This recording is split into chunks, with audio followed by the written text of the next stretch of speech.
Hi, this is Rylan Searley, and this is my Week 11 Sports Econ Multimedia assignment.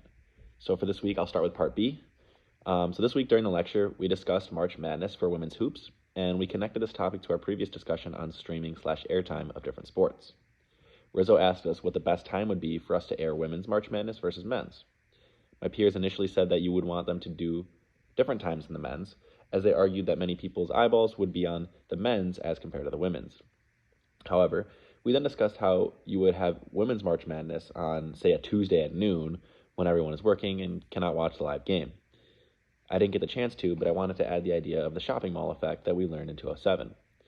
Rizzo eventually got us there at the back end of the discussion, which suggests that there would be more eyeballs on women's hoops at the same time of streaming if you also streamed men's hoops at the same time as the women's.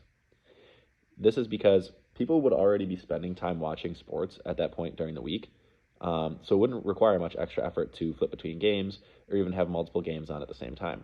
Or even if you think about sports bars, where they're going to have a lot of TVs going with all these different games, and if you're streaming men's sports at that time and no women's sports, only men's are going to be on at bars which are later in the day when people are usually out or on weekends. So I think including that would be important.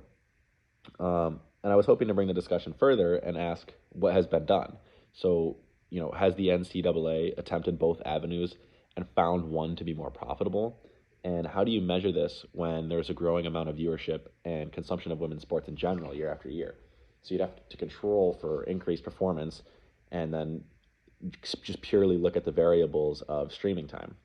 I think that the latter would be in the NCAA's favor in terms of whether you should, have them on different times or the same time, especially if you can also consider long-term signaling.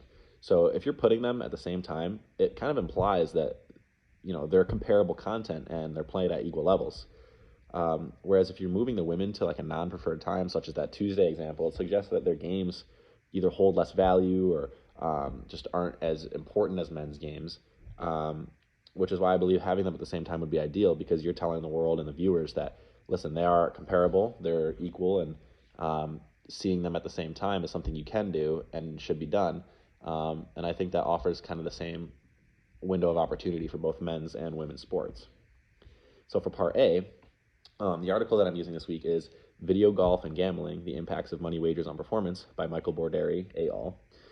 This article connects to our discussion this week because we highlighted golf sports gambling in Belize and briefly touched upon the idea of choking.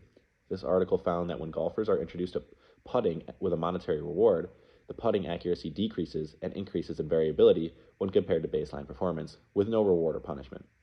For anyone who has played golf, you would know that the sport is very much dependent on emotions. Often the best golfers have to win battles against themselves to win tournaments. We talked in class about gambling in golf and how athletes may be able to take advantage of this betting. But when we look beyond that, we see that monetary rewards often hinder performance. How is that different from a professional getting paid to play versus not?